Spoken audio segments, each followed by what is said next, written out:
our views are our own today. I thought it'd be helpful to start with a description of where we're coming from. And I'm impressed, Dr. Warner, you're able to get out all of those acronyms. So the RISC, with the W for short, the War-Related Illness and Injury Study Center, is a national outpatient referral clinic for the VA system. And so we kind of operate as a second opinion place for the VA.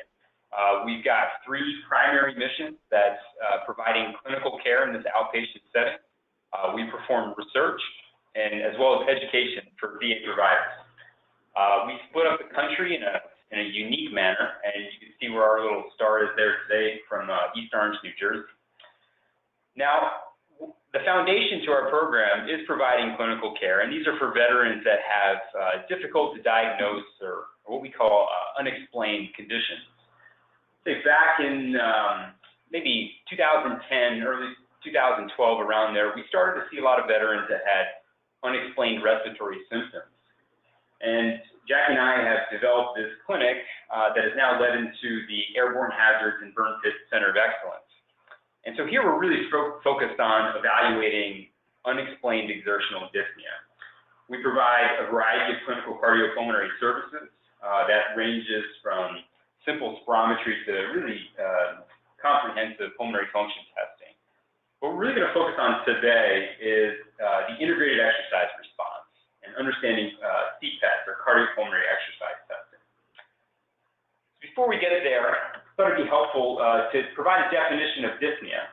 But before you get to dyspnea, it's helpful to understand what's normal breathing. So breathing is an integrated physiological response, and in this famous example here from the Wasserman text, breathing occurs in two basic directions. So going from right to left, following the red tracing on this picture, oxygen from the air we breathe enters the lungs, is transferred to hemoglobin, and transported to the cardiovascular system to metabolically active tissue, such as skeletal muscle. Now, if you go from left to right on this screen and follow the blue tracing, the metabolism byproduct, or CO2, is transported via circulation back to the lung where it can be eliminated. Now, this flow of oxygen and carbon dioxide represents when the system is functioning well. But dyspnea may occur when a component or multiple components of this system may not be properly working. Say, for example, if a person has too little hemoglobin to transfer oxygen, or there's too much pressure within the lung that affects gas exchange, or really any number of issues within and outside of the respiratory system. Now, the term dyspnea has been around a long time. It has a Greek origin, dys meaning painful or difficult, and pneuma meaning breath. Now, at present, dyspnea is a clinical term that is commonly used to describe shortness of breath experienced by both normal subjects and patients with diseases affecting the respiratory system. It's important to distinguish dyspnea as a clinical symptom rather than a clinical sign. The former describes the patient's perception of an abnormal state, whereas the latter refers to a clinician's observation of labored or difficult breathing. A patient's symptoms are no less important, though. As we'll discuss a little bit later on in this webinar, they often clue you in as to the underlying mechanism of breathing discomfort. The American Thoracic Society defines dyspnea as a term used to characterize a subjective experience of breathing discomfort that comprises qualitatively distinct sensations that vary in intensity.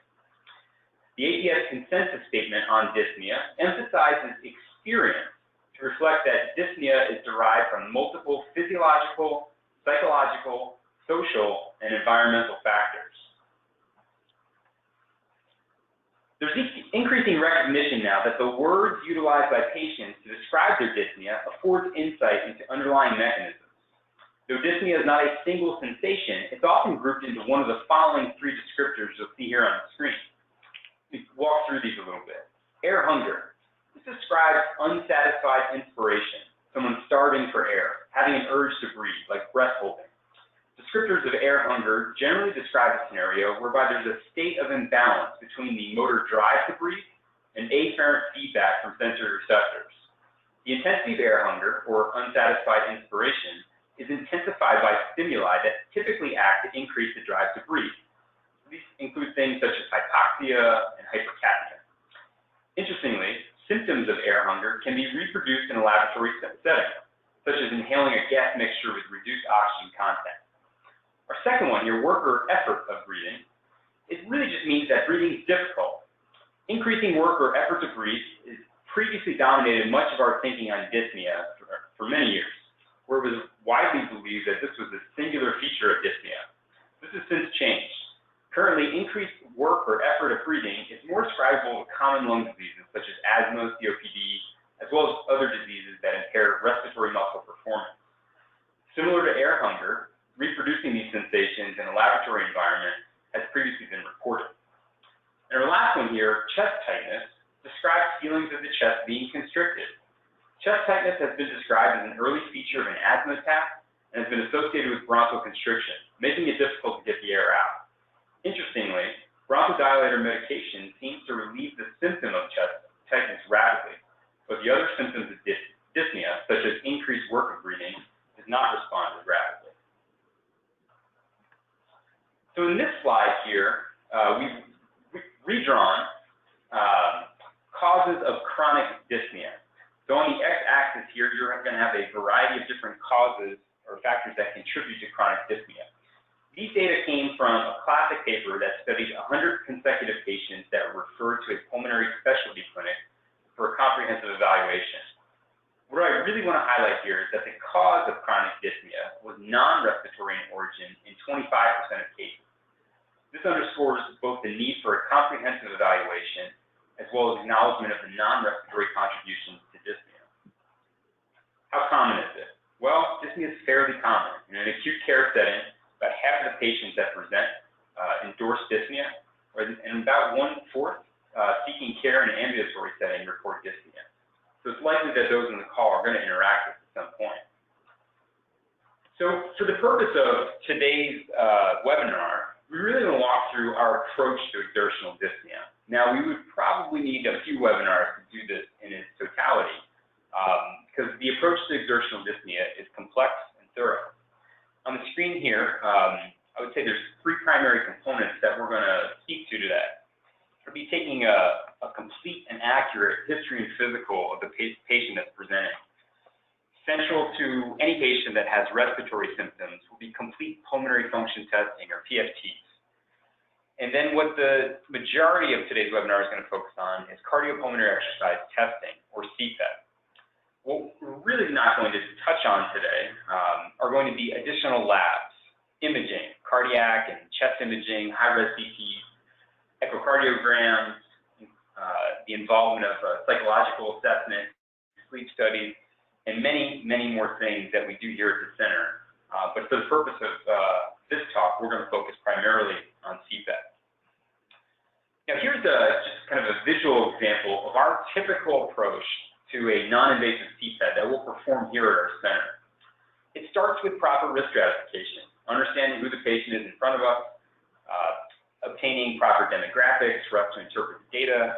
We always do body fat measurements here, and in our setting, we have to obtain informed consent for this type of procedure.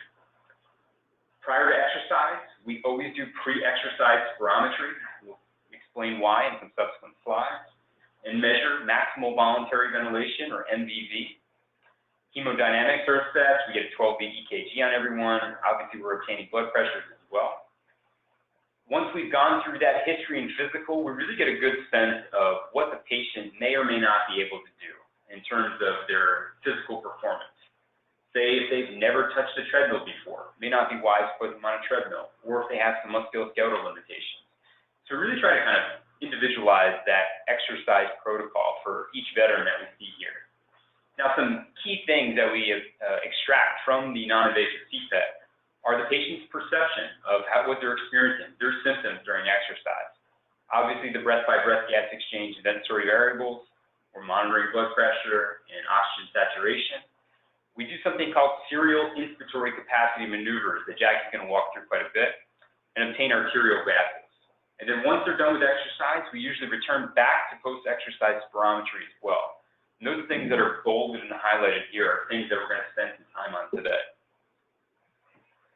So you completed your non-invasive CPET, you get a fancy-looking report, these beautiful 9-panel plots. Oh geez, where do we start? Fortunately, The European Association for Cardiovascular Prevention and Rehabilitation and the American Heart Association has got you covered. They prepared these condition-specific charts, like those that I'm showing right now on your screen. In these charts, they identify the relevant CPET parameters you may want to focus on for each potential condition you may be evaluating. So they have published charts available for cardiomyopathy, COPD, even rarer conditions like mitochondrial myopathy. Now, this one you'll see on the screen here is designed for unexplained exertional dyspnea, and we'll step through this in great detail. Essentially, these charts are developed by a committee of experts that have reviewed the literature and identified which CPET variables are most sensitive for each condition. The charts are color coordinated to make it extremely simple, and as you would guess, green means a normal presentation or a normal range for that particular variable, whereas progression to red would indicate progression towards an abnormal finding. Now, not shown in this figure here, which is really central to all a proper CPET, are all the obvious things: EKG, hemodynamics, O2 saturation. I think many of us in the call are all very familiar with those things, but what we're going to focus on today are these more salient variables for unexplained exertional dyspnea. So Jackie and I are going to use this chart to guide the rest of our talk. I'll first focus on parameters outlined in these black dashed lines here, which are really two primary variables associated with ventilatory inefficiency. The first on the left, an elevated minute ventilation to carbon dioxide production, VEV-CO2 slope, or VEV-CO2 ratio. And also the second one, that's highlighted, PET CO2, is a depressed end-tidal partial pressure of carbon dioxide.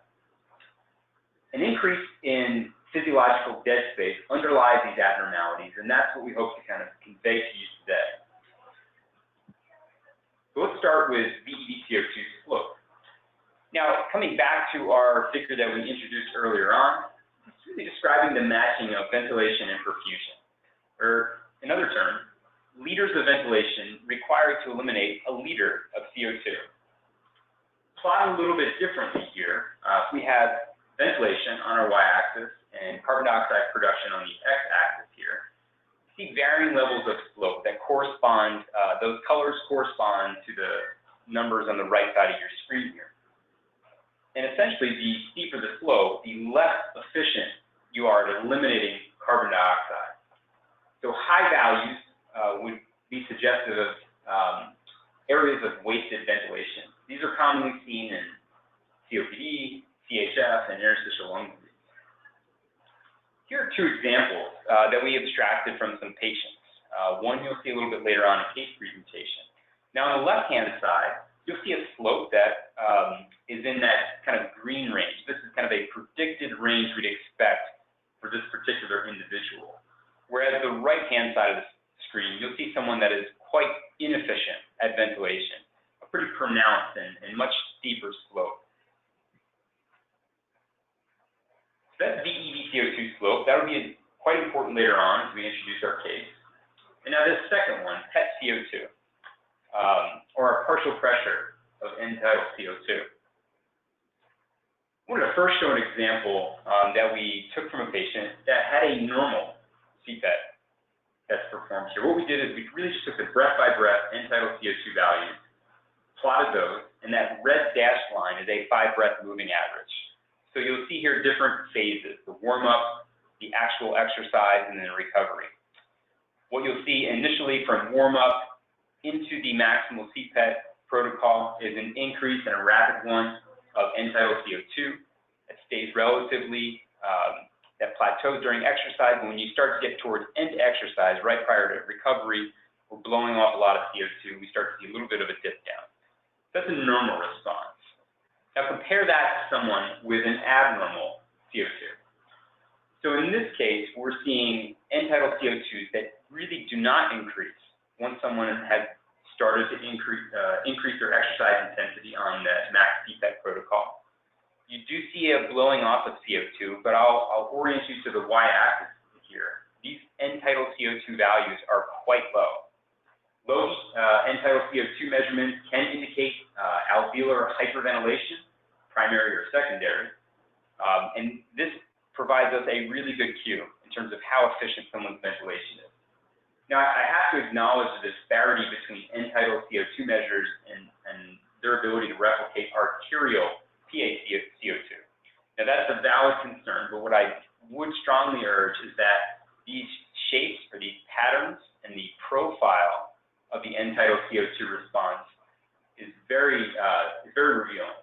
And these are easily performed on all of your breath-by-breath systems. All I really did here is take the breath-by-breath data, downloaded it in Excel, and made a quick plot. It took 30 seconds to look through this data. Now, these two variables together, VEV-CO2 and end-tidal CO2, very suggestive of evaluating someone's ventilatory efficiency. This illustration here comes from an excellent review paper by Dr. Pink's staff that highlights these key variables associated with ventilatory inefficiency. Here, this figure demonstrates what happens in the setting of increased pulmonary arterial pressure or difficulty exchanging gases. As this pulmonary vascular dysfunction advances, we see a greater impact on VEV-CO2 and end-tidal CO2. And that's represented on that theoretical graph in that bottom right there. As disease severity increases, the VEV-CO2 will also increase, whereas your end-tidal CO2 will decrease. There's that first part of understanding unexplained exertional dyspnea using that condition-specific chart. I'm going to turn it over to my colleague, Jackie, now to walk you through the other components. Great, thanks, Dr. Calvo. Okay, so now I'm going to pick up a couple of the other aspects of that dyspnea stratification. I'll start with the VE-MVV highlighted here. VE-MVV is the ratio between peak ventilation during exercise and maximal voluntary ventilation obtained at rest. VE-MVV has diagnostic utility in determining if unexplained dyspnea is related to a pulmonary mechanism, and as you can see on the chart, what's considered normal is a ratio less than or equal to 0.8, whereas abnormal is greater than 0.8. It is recommended that a directly measured MVV is the preferred method versus the predicted, which incorporate FEV1 times 35 or 40. So here you can see a depiction of what a normal VE-MVV ratio would look like. The peak ventilation during exercise does not reach the MVV attained prior. So you see a little bit of a breathing reserve there, and the ratio is below 0.8. Depicted here is what would be will look like an abnormal VE-MVV. This could be seen in an obstructive disorder such as COPD. The peak ventilation comes much closer to the MVV, thereby reducing the amount of reserve and increasing that ratio to greater than 0.8.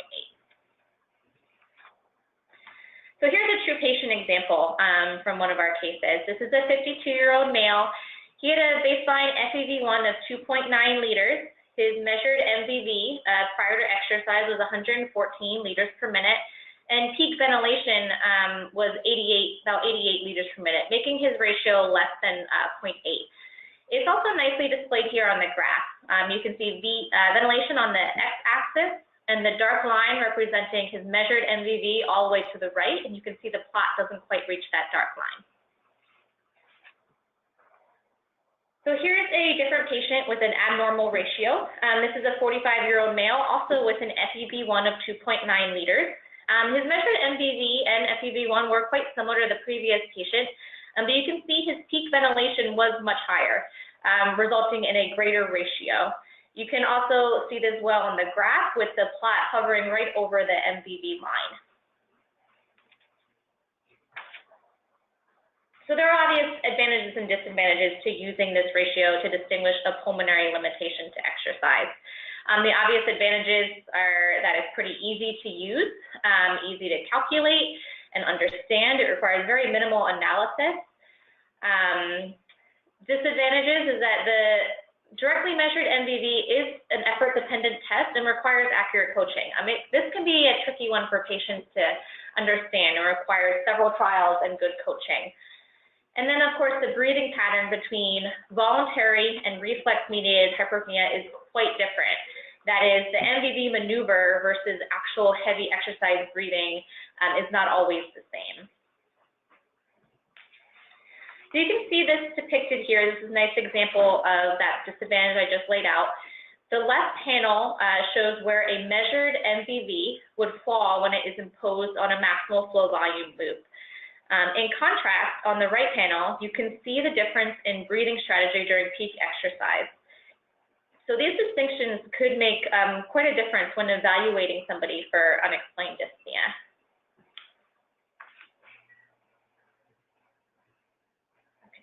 This is where the exercise flow volume loop comes into play.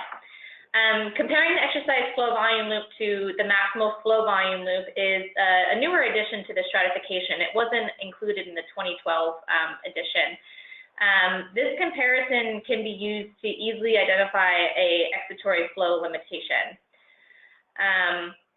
This stratification also lists the post-exercise spirometry maneuver as a key variable for evaluation. So I'm only briefly going to touch on the post-exercise spirometry maneuver here, as I feel like this is a relatively straightforward and familiar for many people. As you can see in the depiction, post-exercise decline in FEV1 or peak expiratory flow of greater than or equal to 15% could signal some kind of exercise-induced bronchoconstriction as the possible cause of dyspnea. So you can see the pre-exercise in black on the graph, whereas post-exercise would be greatly reduced, greater than 15% in the red. Okay, so what additional information can we gain from doing exercise flow volume loops? Well, you can really get a good degree of any expiratory limitation. That is, how severe is it? It helps understand breathing strategy during exercise. That is the person changing their end expiratory lung volume? You can get an idea of elastic load and inspiratory flow reserve. And the graph here, you'll see two loops displayed. The one on the left would be what's considered a healthy subject.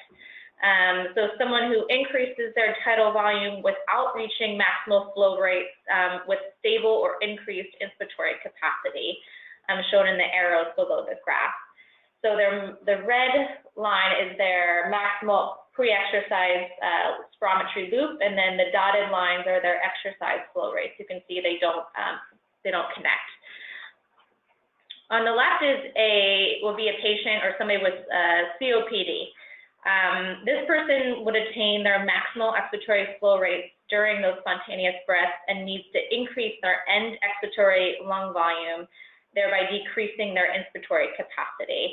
So you can see the dotted line has shifted to the left and is touching the maximal flow. So these are examples on either end of the spectrum of limitation. Patients will certainly fall somewhere in between these two. So how should we complete exercise flow volume loops?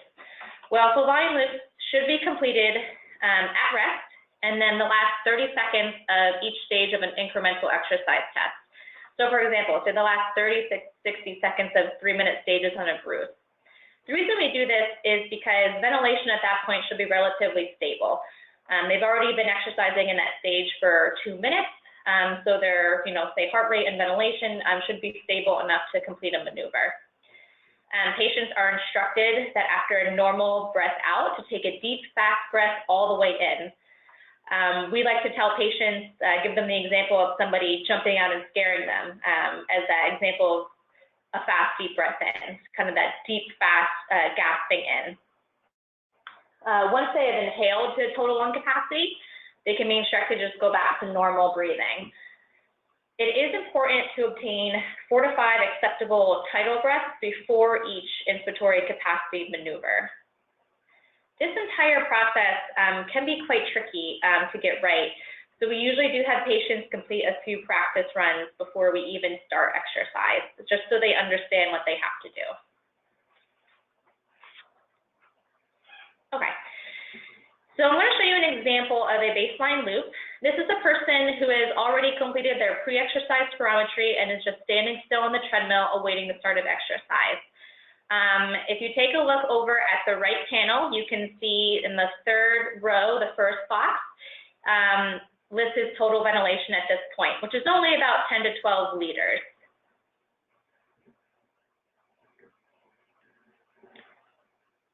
So we're obtaining 4 to 5 tidal breaths here before we attempt an inspiratory maneuver.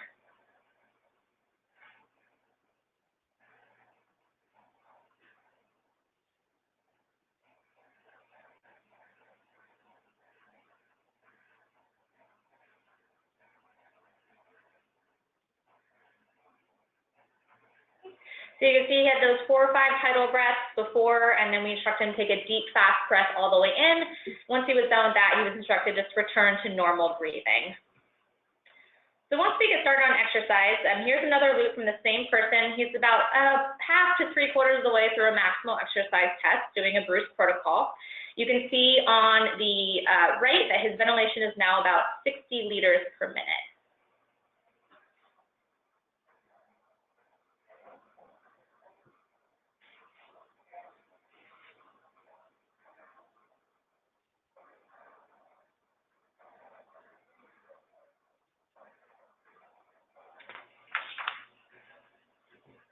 Okay, and finally, here is the final loop that we obtained during his maximal exercise test.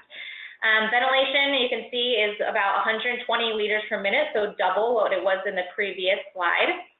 This patient is quickly approaching their max VO2. You can take a peek over there. Heart rate's in the 180s. RQ is greater than 1. And he did say that he was probably about 30 to 60 seconds from being completely done here. So let's take a look at this.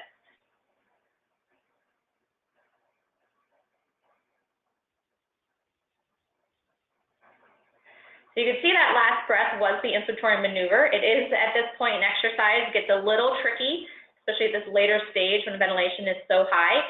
So that's also why it's so important to make sure the patient knows what to expect before you start going into the exercise. So after the test, you want to check for acceptability of maneuvers. You really want to ensure, like I said earlier, there's a minimum of 4 stable tidal breaths prior to the IC maneuver. Hence, performing them at the end of a step stage will help with this. Those 4 tidal breaths should be free of any changes in breathing pattern or excessive drift, such as talking or coughing. And then finally, you want to ensure a good inspiratory effort to total lung capacity. That is, no coughing, no half breath, not a slow inhale. A lot of people make the mistake and try and do something slow, all that kind of thing. This is how our software here analyzes the data after the test. On the left, we were able to open each inspiratory capacity maneuver and evaluate its acceptability based on the criteria I just mentioned. On the lower right is where each acceptable IC maneuver is graphed with end expiratory lung volume and end inspiratory lung volume. This is one of the ways we can assess the loops for dynamic hyperinflation. So what is dynamic hyperinflation? Well, if end expiratory lung volume progressively increases during exercise and inspiratory capacity decreases, we see this phenomenon known as dynamic hyperinflation. Think of it as air stacking up in the lungs during exercise, making it harder to breathe in. This can contribute to the sensation of dyspnea and can sometimes be seen despite the presence of a normal VE and VV ratio. So dynamic hyperinflation can be seen in both of these graphs. However, it is probably the most easily visible on the right inspiratory capacity graph. There you can see the progressive increase in end expiratory lung volume with the resulting decrease in inspiratory capacity as exercise progresses. On the left, you can still see the dynamic hyperinflation in the shift of the peak exercise loop to the left of the basal one. So now I'm going to go over a patient case that covers several of the aspects that Dr. Falvo and I have discussed up to this point. So this is a case from our Airborne Hazards and Open Burn Pit Registry clinical evaluation. This is a 38-year-old male veteran complaining of dyspnea on exertion. He's a never smoker. He has a BMI of 29. He was deployed to Iraq in 2003, and while he was in Iraq, he was exposed to direct combat, burn pits, burning cars and buildings, IED explosions, and multiple sandstorms. For those of you who may be unfamiliar with these listed exposures, in the top right, there is a picture of a sandstorm from Iraq, and the bottom right is a picture of a burn pit. where anything and everything was burned. Most of the time, soldiers were around them without much protective gear. And this veteran reported that pretty much all of his problems with dyspnea began after this 2003 deployment. So we had a prelim evaluation with our team. His history and physical was relatively unremarkable. However, he did note symptoms of GERD. We did an ENT evaluation to make sure we evaluate the upper airway, and he was diagnosed with chronic sinusitis. On his pulmonary function test, everything was within or normal limits, although there were signs of possible small airways defect in the FES 2575 and on forced oscillation technique, which may also be known to some of you as impulse oscillometry. It's a way to measure the small airways. He had no significant bronchodilator response on his PFT, and he had a negative methacholine challenge test, so there were no true signs of asthma. He received a high-resolution inspiratory-expiratory CT scan of the chest, which showed an elevated right side of the diaphragm, resulting in the right lung not expanding to its fullest. Let's check out the first part of the stratification table for his CPET. His VE-VCO2 slope was mildly elevated at 33. You can see it there in the yellow. His peak VO2 achieved was 61% of his predicted maximal VO2, coming in at only 25 mils per kg per minute. His end-tidal CO2 was a bit low. You can see that in the red there at 34.8. And his VE-MVV ratio was normal at 0.77. During exercise, he was hemodynamically stable, had no significant ECG changes. His board rating of perceived exertion at peak exercise was 19 out of 20, and also at peak exercise, he reported dyspnea at 6 out of 10.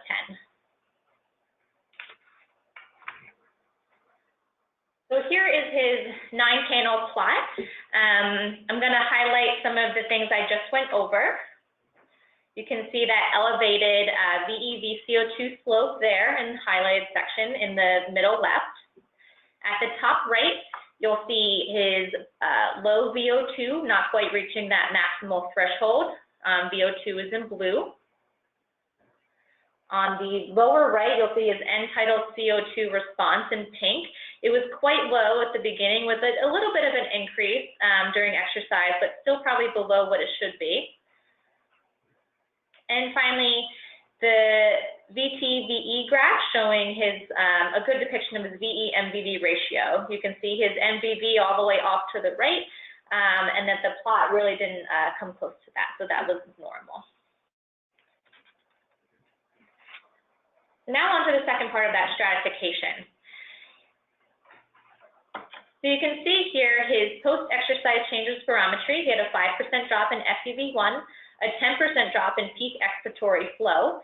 So while there was a change post-exercise in these measures, it really wasn't enough to reach that significant level of 15%. He did have a change from baseline to peak exercise in inspiratory capacity, which dropped over 700 milliliters, however. So here are his baseline, mid-exercise, and peak flow volume moves. You can see his inspiratory capacity values in the top right of each graph. At baseline, inspiratory capacity was measured at 4.08 liters.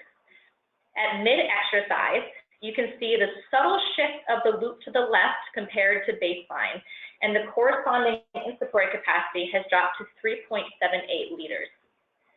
At peak exercise, you can see a much more pronounced shift of the loop to the left, and inspiratory capacity has dropped even further to 3.3 liters. Here's the inspiratory capacity graph for this veteran for the entirety of exercise. You can clearly see the progressive increase in end expiratory lung volume from baseline to peak exercise. The space represented by the arrow is what accounts for his dynamic hyperinflation. This is a total change in inspiratory capacity of 780 milliliters. Here's his final working diagnosis as determined by the entirety of his evaluation, CPET included. Aerodigestive inflammation. This is a term that was actually coined from patients from the World Trade Center disaster 2001 cohort. This consists of a combination of lung and digestive symptoms as a result of exposure. In this veteran's case, small airways defect, as detected as PFT and through CPET, chronic sinusitis, and GERD. It was determined that more likely than not, the etiology of this diagnosis was a result of those multiple respiratory irritants that I described earlier, burn pits, sandstorms, IED explosions, etc. So although CPET was just one small part of this entire evaluation that led to this relatively complex diagnosis, the thoroughness of this CPET workup was very informative not only to this diagnosis, but to potential future treatment options. Thanks, Jackie. That was excellent. So we wanted to wrap up with just a couple quick slides that further illustrate the importance of assessing dyspnea by looking in aggregate at some of our, some of our recent Afghanistan veterans that have been referred for unexplained exertional dyspnea. Now, before I share some of that data, I did want to remind everyone or explain one way that we can assess dyspnea at rest, and that is this common questionnaire called the Modified Medical Research Council Dyspnea Scale that's shown here.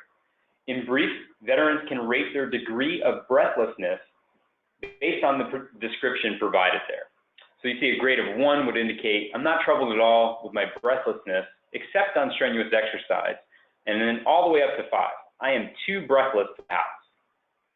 As a whole, we tend not to see too many veterans who endorse grade 5 dyspnea, and that's really a reflection of our outpatient referral clinic and the practicality of sending someone and traveling out to our facility.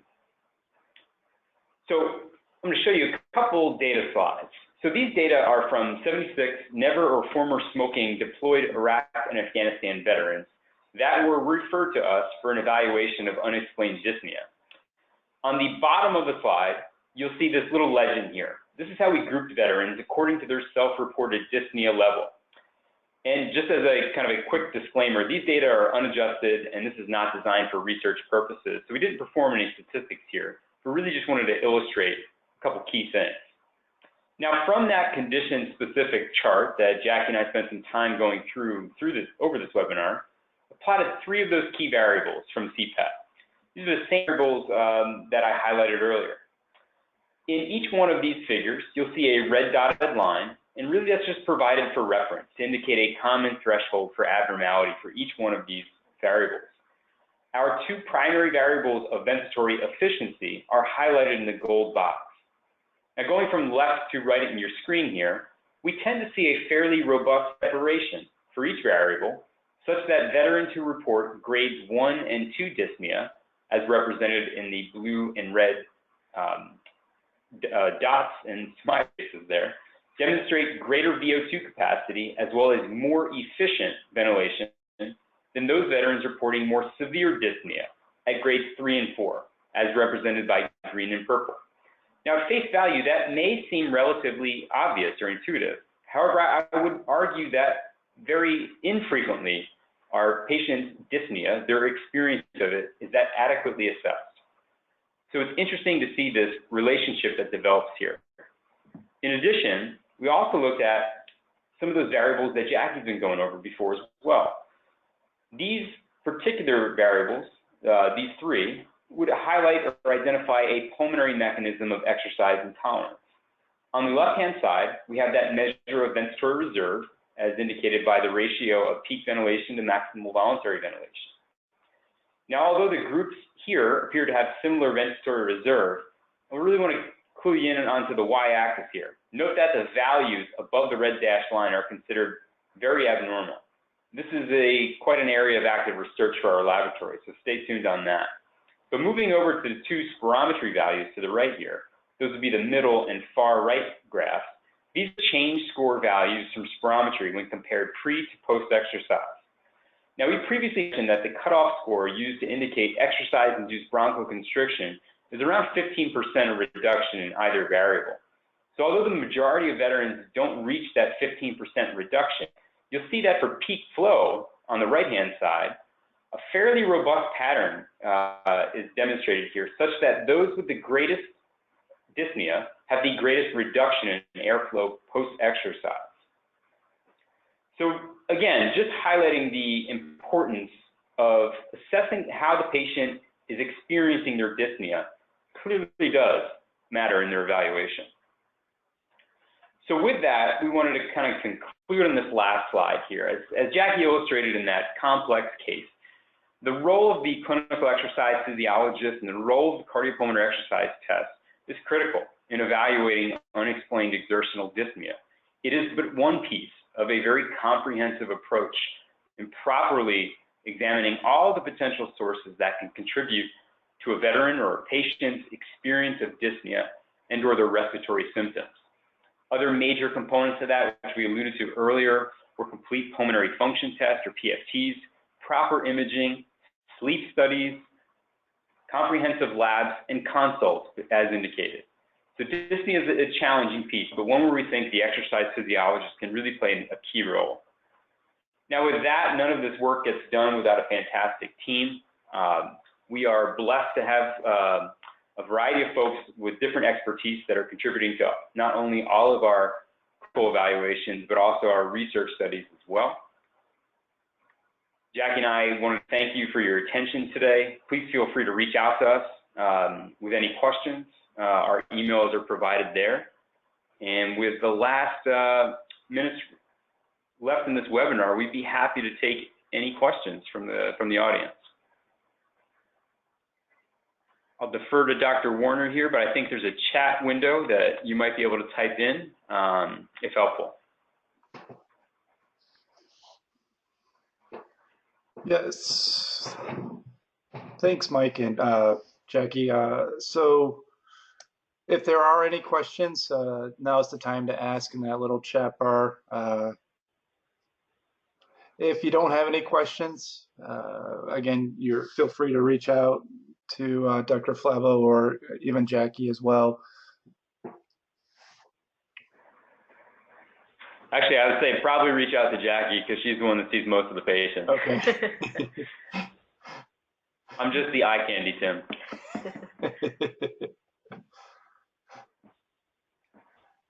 All right, not seeing any questions. I think